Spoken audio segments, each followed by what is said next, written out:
team of like 10 people to go to like Africa, it costs $20,000 to $40,000 for one team. Yeah. But then, like in Africa, there are organizations set up that it costs like $3,500 for an entire year for somebody's salary. Yeah. So like, why not just donate the $20,000 to $40,000 to that organization? Yeah, well, why What do not? you think about that?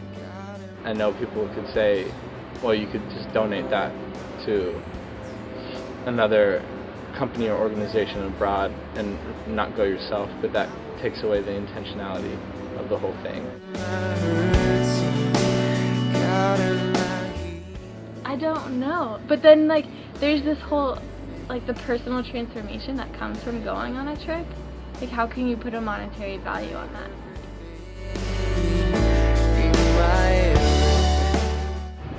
I think whatever the reasons that we go, like, it doesn't matter about like us and the spiritual or the personal gain we'll get from going, or how it'll change us or how we're making an impact. It's the fact that we're serving God, or at least attempting to serve God.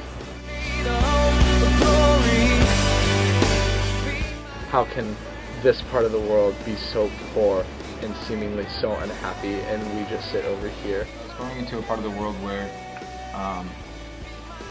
like the aspect of Christianity I had never been introduced to, like healings and speaking in tongues, and I know that happens in America, and I don't want to generalize or categorize a specific part of the world, but it was just totally different from what I had ever experienced before.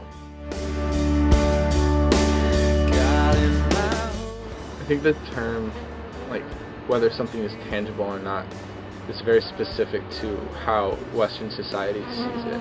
It was hard because we didn't see any, like, it wasn't like a trip where we'd go and build something for someone. It was just like being with people.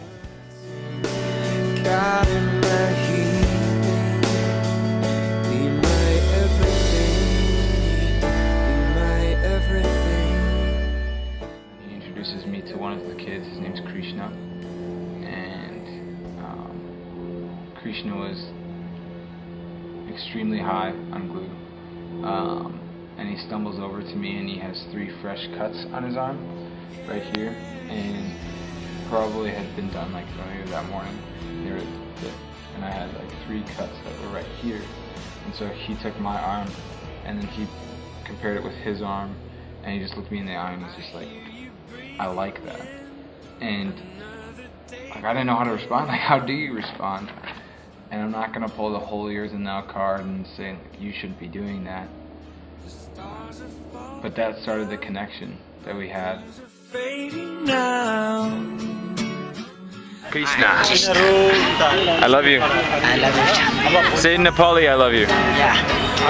Nepali. Nepali, म तिमीलाई माया गर्छु. I didn't see physical miracles, but like I met walking miracles.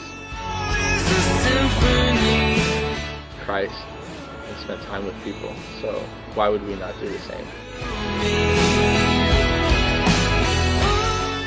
We should be doing both, and whether that's going abroad and staying there or staying here, like, I don't know. I don't think it's better or worse either way. I think it's just like, I think some people are called to go out into the world, like to other countries, and some people are called to be where they're at and do ministry there. I don't think one is better or worse. It's just what you feel called to do. I struggled a lot with it going to, like, what about the people in our own neighborhood? But I think that there is a calling to go, or like to do ministry somewhere. While it's not easy to go and come back, you come back with a different mindset of how you want to live your life. You come back with a different mindset of how am I going to serve the Lord? What does that look like here? What does that look like in India? What does that look like anywhere? It's it's definitely not us going over just being like, oh, we have this gift for you, now let's leave. Like, no, it's doing life with them and starting relationships and things like that.